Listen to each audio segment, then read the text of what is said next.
Just one other announcement too is there's qualifications and nomination forms at the Welcome Center for elders, deacons, and deaconesses. So if you got somebody in mind, you can grab those at the Welcome Center and drop them off there. So as Jill said, Randy alluded to, today's Freedom Sunday. It's very hard to share Jesus with someone that is hungry. It's very hard to share Jesus with somebody that is living in abject poverty. It's very hard to share Jesus to somebody who is bought and sold like a commodity. And so that's what today is about. It's about sharing Jesus, but understanding first that the Father has called us to meet the needs of those people so that they then in turn might be ready to hear the gospel. It's not come to Jesus and then go back and be hungry. It's not come to Jesus, then go back into that life of abject poverty. We're going to look at some things today, so we're going to start with a video. So here we go.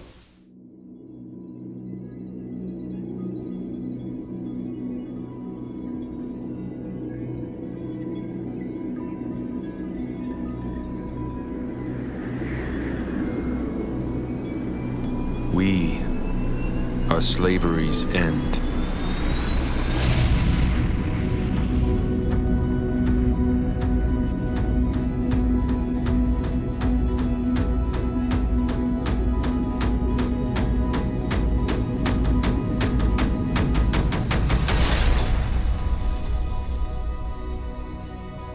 Each morning we rise, wide awake and filled with purpose. We fight fearlessly in the name of justice because we believe in a better world and a God who moves us to make it so. We are the church. Beyond a building or a day of the week, relentlessly defending freedom. Not for some distant future, but for today. So that this may be the last generation to be owned, sold, or ignored in their suffering. And though we may be free, we are tied to those still held in bondage. And we will not go away until lives, communities, and nations are transformed. Until all countries protect all of their citizens. So, each day we rise again, knowing we are slavery's end. And we will never be free.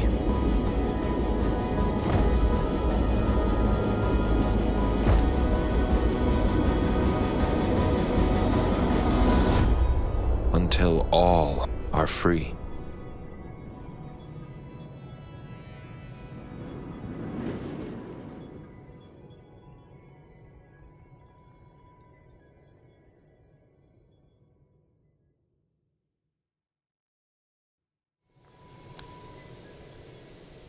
So this morning we're going to talk about God and some of these issues.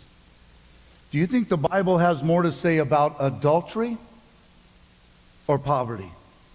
Just in your own mind. Would God say more about, would Jesus tell us more about adultery, which we see go rampant in our country, which we see destroying marriages and breaking up relationships? Because adultery is a huge problem in our world, especially in the States. And the church is not immune to that. Would God tell us more about adultery, don't lust after your neighbor's wife, than he would talk about poverty? The answer is, Scripture has far more verses about poverty and helping those in poverty than adultery. Do you think the Bible teaches more about discipleship, which James was just very, he was very excited about. It's very close to him. Explore the core, know God's word, live the kind of life we're called to live. Be a fully devoted follower of Jesus Christ. That's discipleship. Do you think Jesus would tell us more about discipleship? Do you think God's more concerned about discipleship or about the fact of justice in the world? The answer is God spends way more time in his word telling us about injustice and how to correct it than he does about discipleship. The plight of the poor,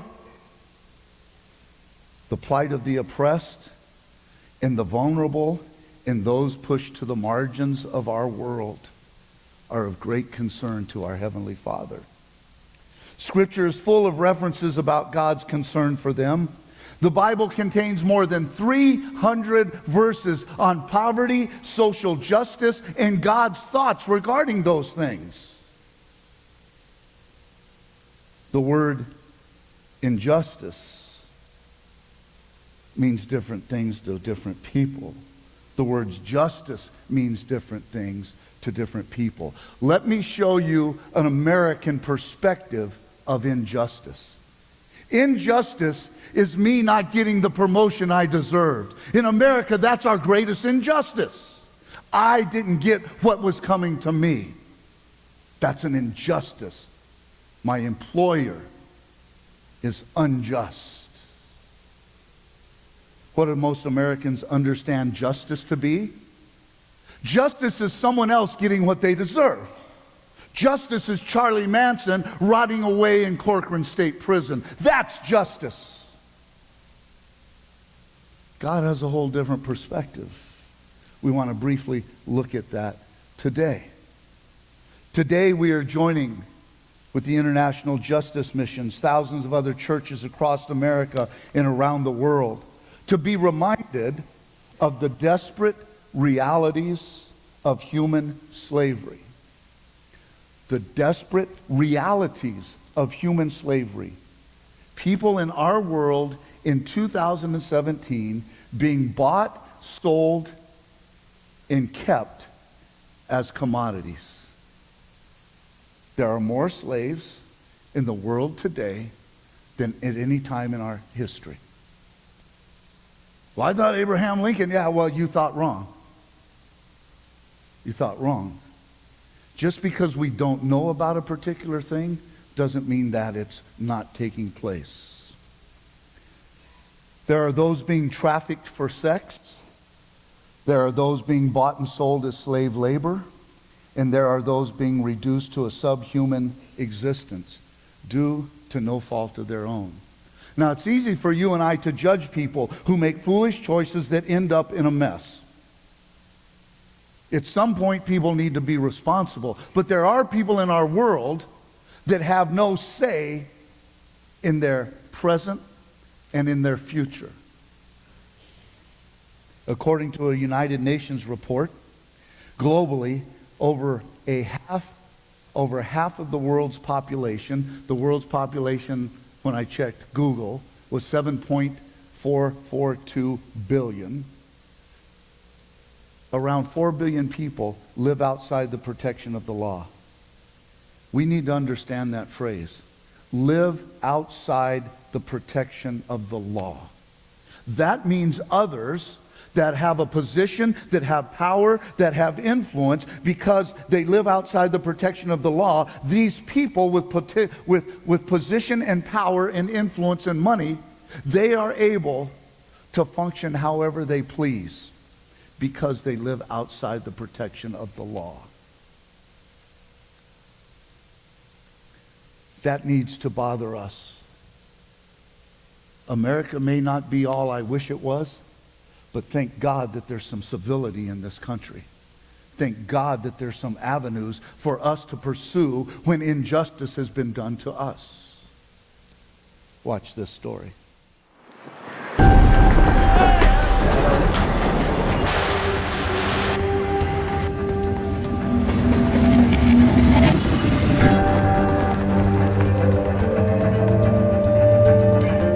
You're working 14, 18-hour days with very little sleep, no freedom, dignity is taken away from them.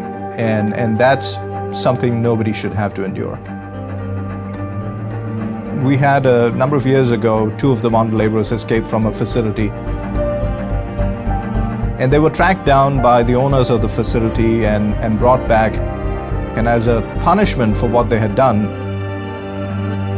their hands were chopped off. We would go to the government officers and we'd say, sir, there is a bonded labor case. And almost always the response was, there is no bonded labor in my area. What are you talking? How much? 30? Yeah, I'm free. Ruchira, there's a girl who's very afraid. Almost unable to walk. This is Kumar. He was abandoned by his mother, and his father was suddenly killed. Orphaned and alone, he was accountable for his parents' debts.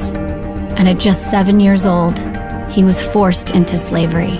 வேலை செய்யும் போது ஒரு நாள் sir ரொம்ப கையெல்லாம் ரொம்ப வெளியெடுத்துக்கிச்சு sir ரொம்ப எரியிற மாதிரி ரொம்ப கொள்ளு தூக்க கூட ஆகமாயிருச்சு sir. Kumar remembers a day where he was so ill he couldn't get out of bed. Immediately, his owner came looking for him. அவங்க வந்து ஏன்டா வேலைக்கு போகலான்னு கேட்டாங்க. நான் சார் உடம்பு சரியில்லைன்னு சொன்னேன். அப்புறம் அவங்க வந்து கூட்டிட்டு போனாங்க, ரூமுக்கு கூட்டு போனாங்க. அப்புறம் ಸೂಕಲ್ಲೇ ವಚ್ಚಿட்டாங்க. ಗೊತ್ತು ಮೊನ್ನೆಲ್ಲ ಇವತ್ತು ಚೆನ್ನಾಗಿ ಎಲ್ಲ ಒದಗಿ ತಿಂದಿರೋದು ಎಲ್ಲರೂ ತಿಂದಿರೋದು ಅದನ್ನ ಇಂಕ வேற நம்ம அப்பா அம்மா இருந்தால் நம்மளுக்கு நல்லா இருக்கும் அப்படின்னு நினச்சேன்.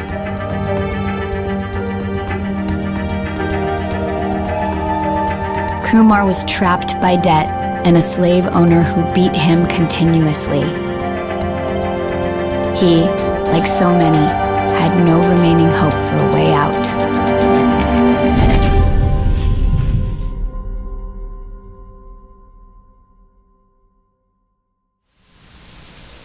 Over 45 million people are living in forced slavery today. That's bonded labor. Somebody who is sold into labor, purchased by the employer as a commodity and kept as a commodity. Living in forced labor. 1 in 4 of those slaves, of the 45 million, is a child. There are between 4.2 million and 11.6 million people held in forced commercial sex exploitation. So, fellas, if somehow you think going on the website at 2 in the morning when your wife's asleep is a victimless crime, let me tell you it's not. Let me tell you that there are names and faces, there are daughters and sisters that you are exploiting every time you watch something on the internet. Human trafficking, which, if you didn't know, Sacramento, Reno, and Redding is a hub. It's a triangle of activity. I don't know all the details, but there sure are a lot of young women that go missing in Redding. There's a lot of young women that go missing in Reno and in the Sacramento area. This is a hub. It's a triangle. It's alive and well. In fact, there have been a couple of girls from this community that have been caught up in sex trafficking. Nobody puts that in the Lassen County Times. Nobody puts that on the radio. You have to dig to find out those things. Human trafficking generates about $150 billion a year. 2/3 of that comes from sexual exploitation. And somehow in all of this, Nevada believes that it's a good thing to legalize sexual exploitation. They believe that it's a good thing to collect taxes off of that. They believe that it's a good thing to make this avenue an option for young women. I need help in understanding that. A child goes missing every 8 minutes in India, and nearly half of them are never found.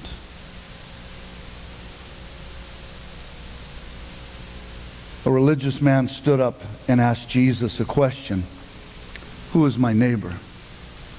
who's my neighbor? Luke chapter 10, verse 30. Jesus replied with a story when this question was asked. Jesus, who is my neighbor? Because Jesus said something about you should love your neighbor. And so this man, his natural question was, well, who is my neighbor then? If I'm supposed to love my neighbor, who is that? And see, every time people ask Jesus a question, they always thought in their mind that they knew what the answer was. They expected a particular answer. And Jesus never accommodated those people. He always turned things upside down on them. And so Jesus replied with a story to the question, who is my neighbor? And a Jewish man, he said, was traveling from Jerusalem down to Jericho. And he was attacked by bandits. They stripped him of his clothes. They beat him up. They left him for half dead beside the road. By chance, a priest came along. That's good news. If you're beat up and lying on the side of the road and a priest is coming. Oh man, can you imagine the man that was beaten? He looks up and he sees a man of God. He sees a man with a cross. He sees a man in a robe. He sees a man that has all the trappings of a priest. And you look up and you see him coming. And you think, finally, thank you, God. Someone has come to help me. But then when the priest saw this man lying there, he crossed over to the other side of the road and passed him by. Can you imagine the man that was beaten? What's wrong with him? He's a man of God. What's he doing? Doesn't he see me?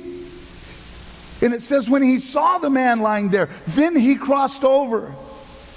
In church, we can't be those people when we're made aware of what's going on in our world, the true injustices in our world. We can't cross over to the other side of the road. Verse 32, a temple assistant, a Levite, a man connected with the temple, the man connected with the church, he walked over and looked at him lying there. And the beaten man once again looks up. He says, oh, this is good because here's a man connected to the church. He must be a good man. He must be a moral man. He's connected to the church, so surely. But he also passed by on the other side. You see, you've heard this story, and I've heard this story, and I've preached on this story, and you've heard sermons on this story. Well, we should treat our neighbors well. This is much more than treating your neighbor well. This is about paying attention to the state of our world. Yours and my heart breaking over the thing that breaks God's heart. Verse 33, then a despised Samaritan came by. A despised Samaritan. Well, this was a Jewish man laying down there. Jewish people and Samaritans have no love lost between them. So as this Jewish man laid there beaten in the ground, naked, stripped of everything he has, he sees one of his enemies come by. Well, I imagine then at that point he just put his head down in the dirt and covered his face. So, well, this guy, all he'll probably do is come finish the job off. Going over to him, the Samaritan soothed his wounds. He soothed his wounds. You see that word picture? He soothed his wounds with olive oil and wine, and he bandaged them. Then he put the man on his own donkey and took him to an inn where he took care of him. The next day he handed the innkeeper 2 silver coins, saying, take care of this man, and if the bill is higher than what I've given you, I'll pay you the next time I'm through here. Do you know now which one of these 3 would you say was a neighbor to the man who was attacked by bandits? Jesus asked. And the man replied, the one who showed him mercy. Then Jesus said, yes, now go and do the same thing. Show mercy to those people. Show mercy to them. Be aware of this injustice. But Pastor Rick, what if they're in a mess because of their own poor choices? We should help them and then help them learn to be responsible. But what if they're in a mess due to no choice of their own? An 8-year-old child that for whatever reason loses their parents and then is bought by a sex trafficker in Thailand or India has no say in that story. That young child has no way to fight or push against that. The parable highlights what a neighbor is supposed to do to those people in need. The Samaritan saw a need. He took pity on the man and then took action at his own expense. The man who was a victim of the violence was noticed by all three. We've been aware that things are not good in our world. We've been aware that sex trafficking is going on. But we maybe have not been aware that God has something to say about that. And if God is concerned about that, perhaps we do. And you may be thinking, well, but Pastor Rick, there's so much in our world. There's so much injustice. Where do we even begin? How do we start? My gosh, we can't even scratch the surface of all the injustices and tragedies in our world. A few weeks ago, we took an offering for the Hurricane Harvey in Texas. My gosh, we barely got that check sent off, and then there was a hurricane that blew through Florida. And then that no sooner finished, and there was an earthquake in Mexico. So there's these natural tragedies that are happening and affecting people, and it always seems that those tragedies have the greatest effect on the poorest of the people. The most vulnerable people suffer the worst in a hurricane. And it's not our place to judge them. Well, they should have went to college. Well, they should have got a better job. Well, they should have never moved to Florida. Is that really the questions we should ask? Is that what the Good Samaritan asked this guy that was beaten and stripped naked on the floor or on the ground? You know, if I was you, I'd have took a different route to Jericho. You know that a lot of people get jumped and beat up going this way. Next time you should go a different way to Jericho. Note 3 important things in this story. What makes us a neighbor? That we are willing to emotionally engage with their situation. We must be willing to emotionally engage their situation. The Good Samaritan felt compassion for this man. Felt compassion for this man. Secondly, we must physically care for their needs. We must physically care. He soothed his wounds with wine and oil. And thirdly, we must see that people are fully restored. If the bill runs higher, I'll pay you for his care next time I come through. And if we look at the financial impact of fighting injustice in our world, it's staggering. But Jesus here is challenging us. He's challenging our understanding of justice and mercy for the oppressed. It's not a matter of simple awareness. We know bad things are going on. We know injustices are taking place all around us. It must be to a level of engagement to help resolve the issue. And one church in northeastern California isn't going to do that. But one church in northeastern California can begin a process of helping. As God's children and as followers of Jesus, our concern for others must be aligned with His concern. The plight of others, especially the vulnerable, the fatherless, the orphans and widows, must move us to action. Few will actually be able to go physically help, but we can help.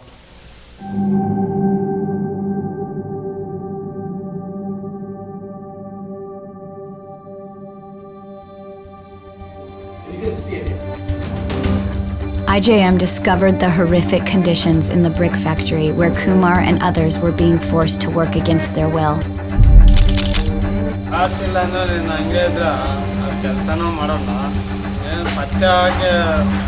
ಎತ್ತಾಕಮ್ಮಂತ ಸ್ವಲ್ಪ ಬೆಂಡೆ ಹತ್ಬಿಟ್ರೆ ಆಮೇಲೆ ಮತ್ತೆ ನಾನು factory ಬಿಟ್ಟು ಹೋಗಲ್ಲ.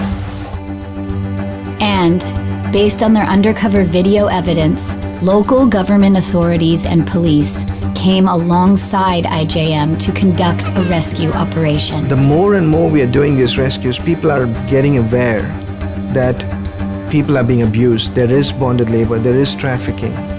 Also, the law is going to take its course as well as perpetrators go behind. When the team arrived in the morning and entered the brick factory, 15 men, women, and children were rescued and given their freedom back. Then, they were each given a certificate to prove that they no longer owe any debts to their former owner.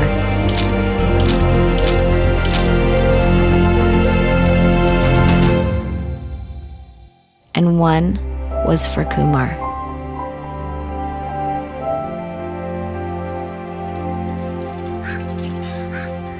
After being rescued, IJM placed Kumar in their aftercare program to heal.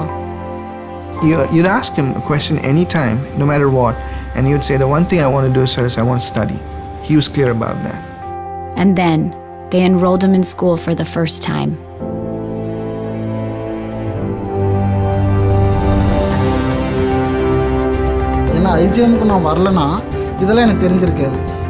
Today, he is studying to be a social worker to help those still suffering like he did.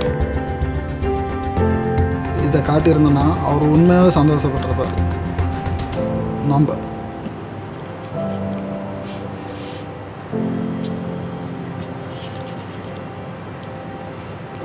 அவர் அன்பாக இருந்தோம் நான் இந்த அளவுக்கு இதை காட்டியிருந்தோன்னா. And what we do at IJM is we go look for that lost sheep, that girl that's being abused, that widow who's been run out of her home. And we will search for her until we find her. That's how our Father has loved us. That's how we are called to love others. Not to search for them until we've satisfied ourselves. Not to search for them until it gets really hard. But to go after them until we find them, to be relentless in our love.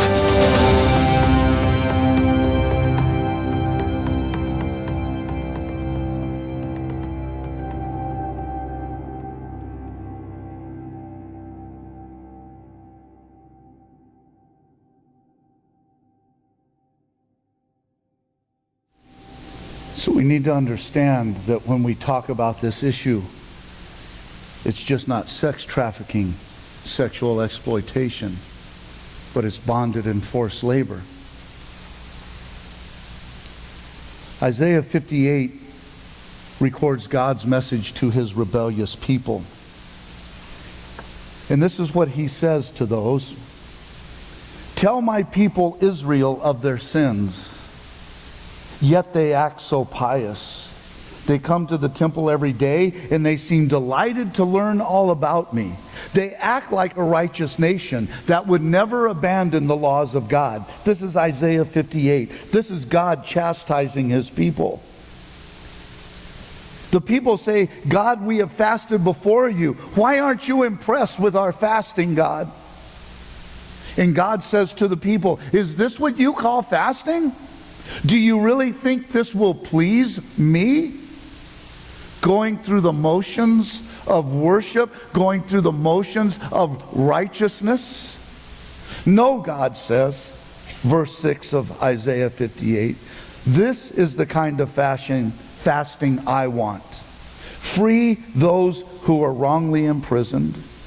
Lighten the burden of those who work for you. Let the oppressed go free. Remove the chains that bind people. Share your food with the hungry. Give shelter to the homeless. Give clothes to those who need them. And do not hide from your relatives that need your help. That last line just cracks me up. Don't hide from your relatives that need help. Well, that's a reality, isn't it? But they're only in that situation because of their own choices. God never gives us any bullet points as to how they got in that situation. This is the kind of fasting I want. Remove the chains that bind people. Share food with the hungry, but not with those who are hungry because of their own poor choices. Give shelter to the homeless, but not those who live on the street because of their own poor choices. Verse 8, God says, then, when you do these things, when you actually invest in justice, then your salvation will come down and your wounds will quickly heal. Your godliness will lead you forward, not your pious religious activities. Your godliness will lead you forward, and the glory of the Lord will protect you from behind. Then you will call on the Lord, and He will answer, yes, I am here. Feed the hungry, help those in trouble. Then your light will shine in the darkness, and the darkness around you will be as bright as noon. The Lord will guide you continually, giving you water when you were dry and restoring your strength. This is the blessing of helping those that break God's heart. You will be like a well-watered garden, church, like an ever-flowing spring. Some of you will rebuild the deserted ruins of your cities. Then you, church, will be known as rebuilders of the walls and restorers of homes. When you choose to engage the injustices around you. And again, things are much different than when God spoke through Isaiah. But there's a reality which we can address in our world today. God says, people seem spiritual, they're doing the right things, however God's blessing is absent. That's what this passage is about. And the Father quickly tells them what is wrong. You've been going through the motions of worship, but you've neglected paying attention to those that are near to the Father's heart.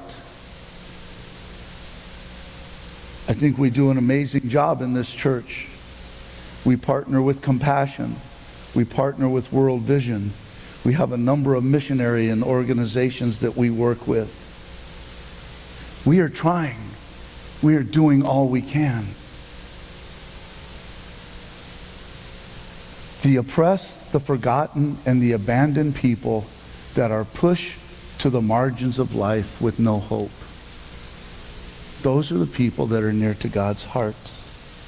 And what God does in Isaiah 58, He redirects the Israelites' faith. He challenges them to see justice and mercy as essential elements of their spiritual development. In other words, we can't simply focus on our needs while neglecting the needs of others. Although sometimes we can pay so much attention to others that we neglect ourselves. We neglect those within our own fellowship. God will hear and answer those who call and pay attention to justice and mercy. They will flourish and they will find joy. Pastor Steve and Cheryl are not here today because they are down in the valley doing a funeral for their nephew. You know that Pastor Floyd and Gwen are not here because they just buried their son, their oldest son. There's no shortage of poverty of spirit. There is no shortage of grief and brokenness, not just in the world, but in our own ranks. We must be concerned. We must take action where we can and when we can, but we're not going to solve it. But what we are committed to doing is something. I can't fix what we've seen in these videos, but I can give a little bit each month to support those who are trying to fix this. Shadna.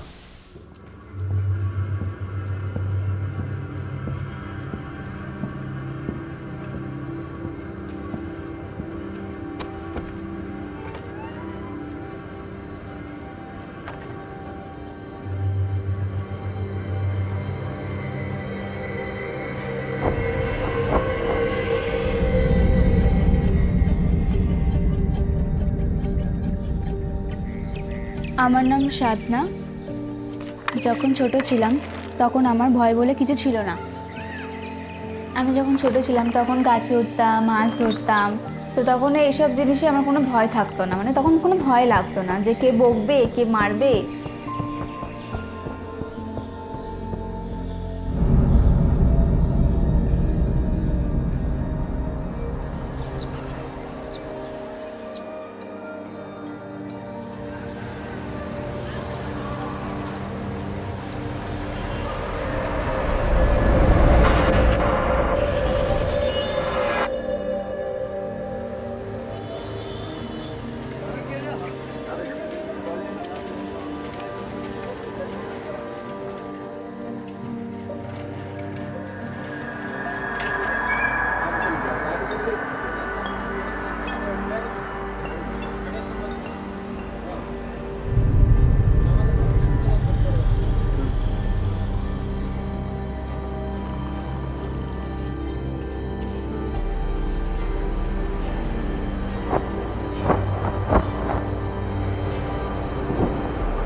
আমার সঙ্গে যেটা হয়েছিল সেটা থেকে আমি খুব ভয় পেয়ে গেছিলাম।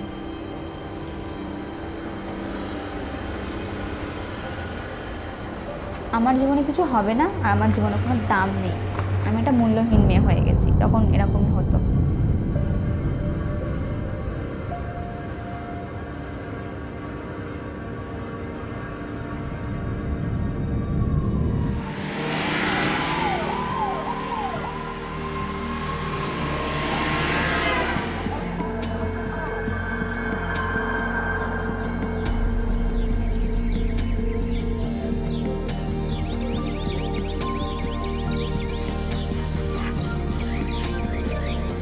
এখন আগের থেকে আমি অনেক বেশি সাহসী হয়ে গেছি।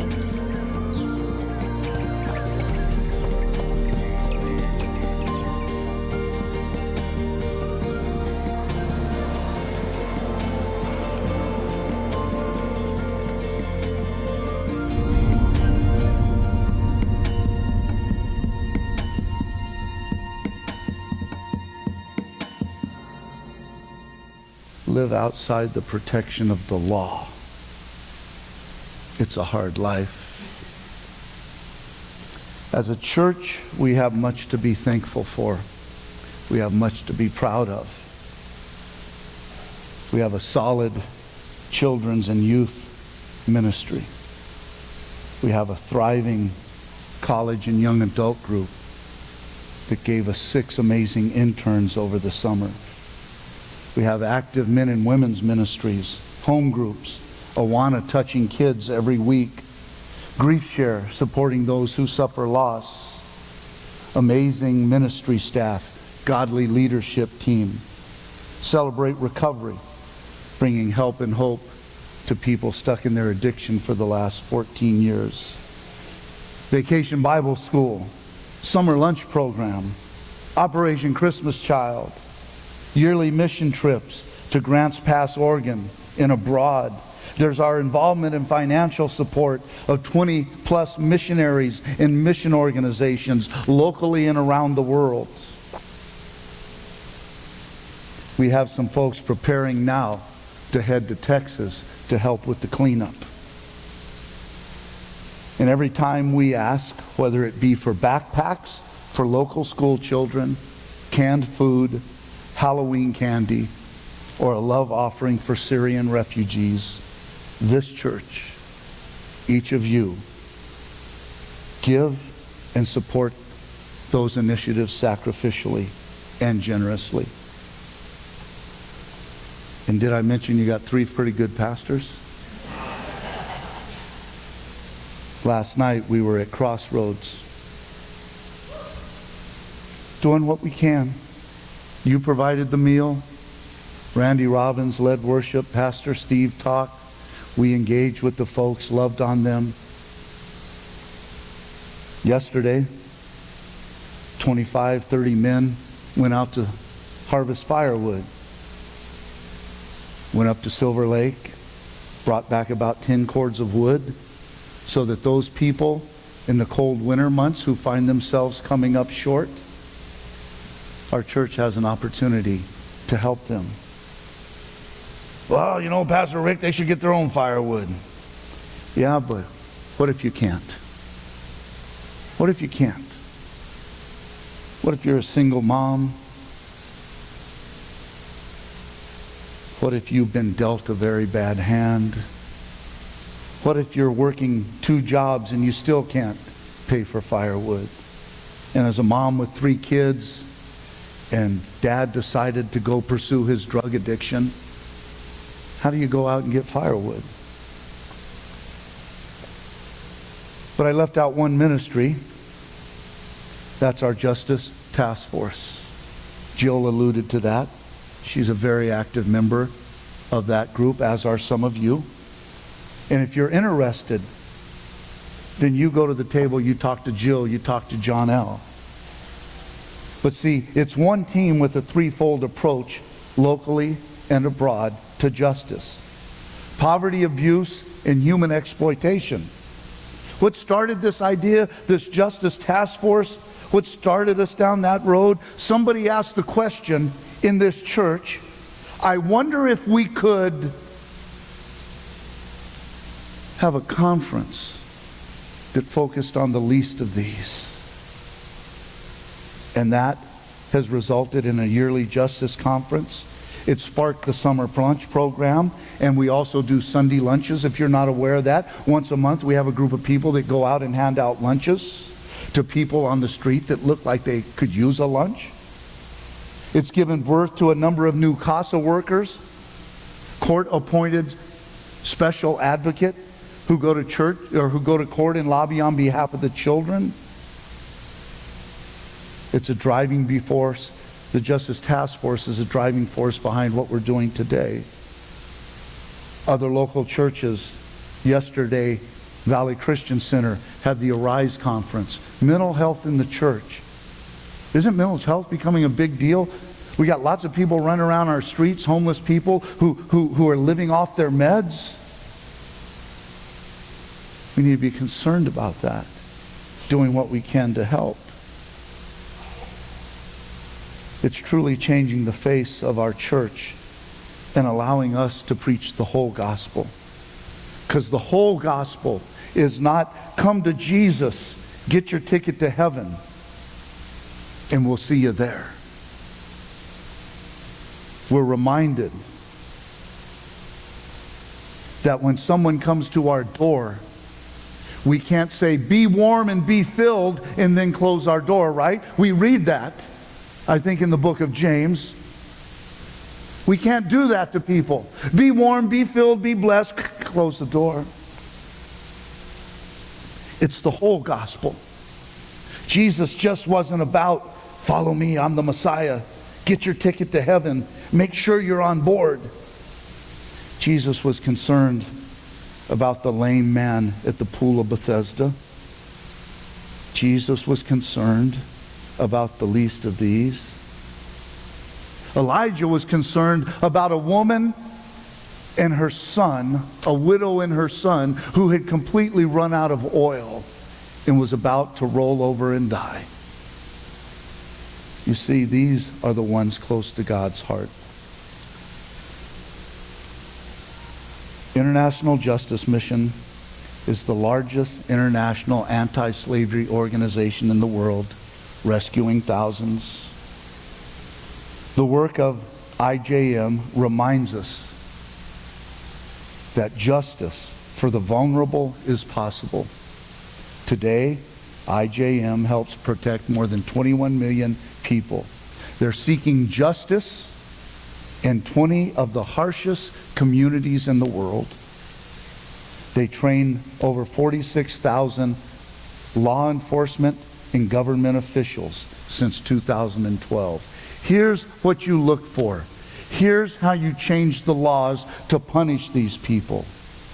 With over 1,200 convictions against slave owners, rapists, and other criminals. Watch this last video.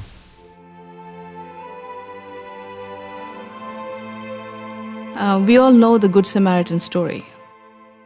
2 other people walked past this man who was hurt and wounded.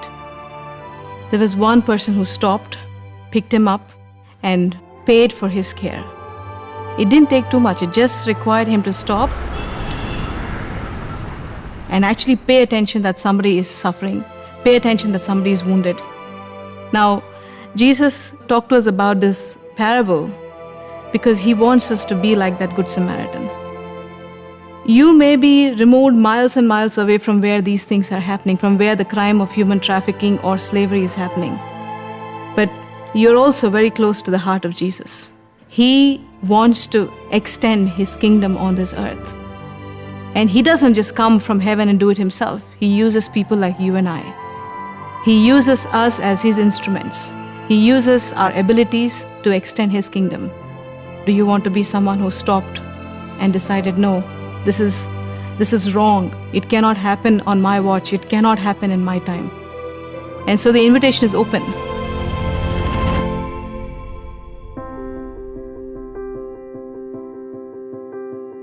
If you are watching this, it is because you woke up this morning and made the choice to get here.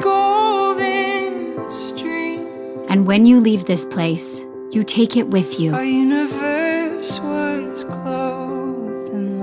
Right now, there are more than 45 million people around the world still bound in slavery, and that number is growing.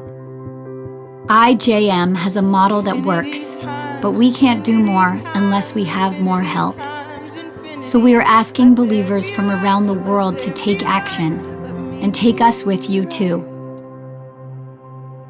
We call them Freedom Partners.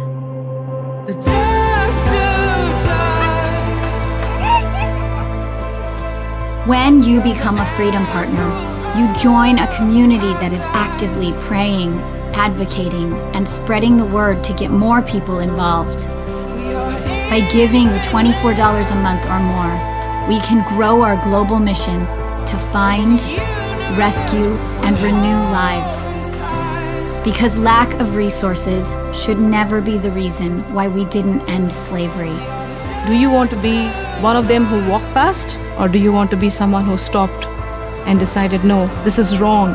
It cannot happen on my watch. It cannot happen in my time. And so the invitation is open. Join us and become a Freedom Partner today.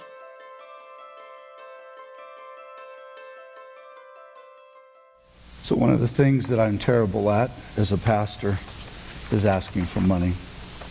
So I'm not asking you for money today. But in your bulletin is a way to help. There's a table out there that offers you ways to help. If God's spoken to you in any way, I would encourage you to act on the stirring that God's prompted in your heart. Right now in the month of September, through a generous donation to IJM, anyone who signs up to help at $28 a month, that will be doubled for 1 year through this generous donation. So if you sign up for the next year to give $28 a month, IJM will receive $56 a month. Again, we're doing a lot. We're doing all we can. But maybe God's prompted you to look at this different area. Maybe God's prompted you to pay attention to some of these other things that you weren't quite aware of. Dana and I have been partners with IJM for a while now. And it's what I can do to help. It's what I can do to help. I can't go to India and rescue children. I can't go to Thailand and bust up forced labor brick factories. But I can send a little bit of money each month to help an amazing group of people do exactly that. Randy, why don't you and the worship team come up as we sing our last song. It's one of my favorites.